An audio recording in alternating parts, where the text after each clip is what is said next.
ہانیہ آج جب اسکول سے واپس آئی تو وہ بہت افسردہ تھی۔ اسکول سے واپس وہ اپنے بابا کے ساتھ آئی تھی۔ وہ سیدھی اپنی ماما کے پاس گئی اور کہنے لگی، السلام علیکم ماما۔ انہوں نے جواب دیا، وعلیکم السلام۔ ہانیہ بیٹا، تم مجھے کچھ پریشان دکھائی دے رہی ہو۔ ماما، آج جب میں بابا کے ساتھ اسکول سے واپس آ رہی تھی تو میں نے دیکھا میری ایک کلاس فیلو ماہم سفید مرسڈیز پر جا رہی تھی۔ ماما، ماہم کے پاپا کے پاس تو مرسڈیز ہے، وہ روز اے سی والی کار میں آتی ہے، اور ہمارے پاس یہ پرانی بائک جس پر اتنی گرمی لگتی ہے، اوپر سے اس کی آواز مجھے ذرا اچھی نہیں لگتی۔ ہانیہ کی ماما نے کہا، تو بیٹا بائک بھی تو ایک سواری ہے، اس میں ایسی کیا خامی ہے؟ کم از کم آپ پیدل تو گھر نہیں آتی، آپ کے بابا آپ کو بائک پر گھر لاتے ہیں۔ ہانیہ نے کہا، ماما، اس میں اے سی تو نہیں ہوتا۔ ہانیہ کے بابا اس سے کہنے لگے، بیٹا یہ تو خدا کی تقسیم ہے، وہ جس کو چاہے جتنا دے، ہمیں ہر حال میں اس کا شکر گزار رہنا چاہیے۔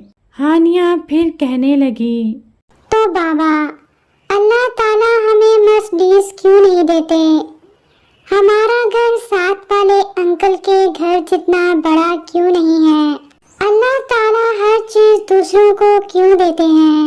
مجھے ہر سوال کا جواب چاہیے۔ بابا نے کہا، چلو میں تمہیں تمہارے تمام سوالات کے جواب دیتا ہوں، تم میرے ساتھ چلو۔ ہانیہ کے بابا اسے ایسے علاقے میں لے گئے جہاں بہت غریب لوگ رہتے تھے۔ بابا، آپ مجھے یہاں کیوں لائے ہیں؟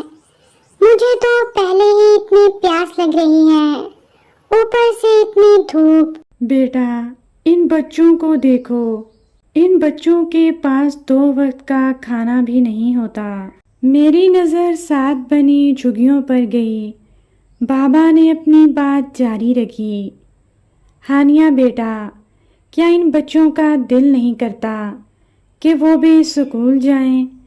لیکن ان کے ماں باپ مجبور ہیں، کیونکہ ان کے پاس تو اتنا پیسہ نہیں، لہٰذا زندہ رہنے کے لیے وہ اپنے بچوں کے لیے محنت مزدوری کرتے ہیں۔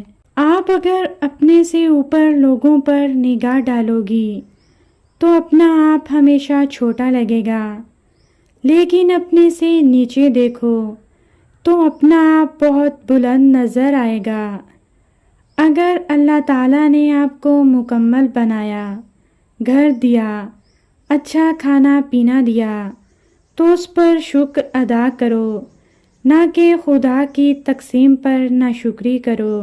یہ بھی ہو سکتا تھا کہ آج ان بچوں کی جگہ آپ ہوتی، بابا نے تفصیل سے سمجھایا۔ ہانیہ نے فوراً ہی اللہ کا شکر ادا کیا اور اپنی سوچ پر معافی مانگی۔ بس بیٹا، ہر حال میں شکر ادا کرتے رہو، کیونکہ ایسے ہی لوگ اللہ تعالیٰ کے نزدیک مقبول ہیں۔ دنیا کی نظر میں ان کے پاس کچھ نہیں، مگر آخرت میں ان کے صبر پر انہیں بلند درجات دیے جائیں گے، جہاں وہ ہمیشہ رہیں گے۔ شکریہ بابا، میرے تمام سوالات کے جوابات دینے کا۔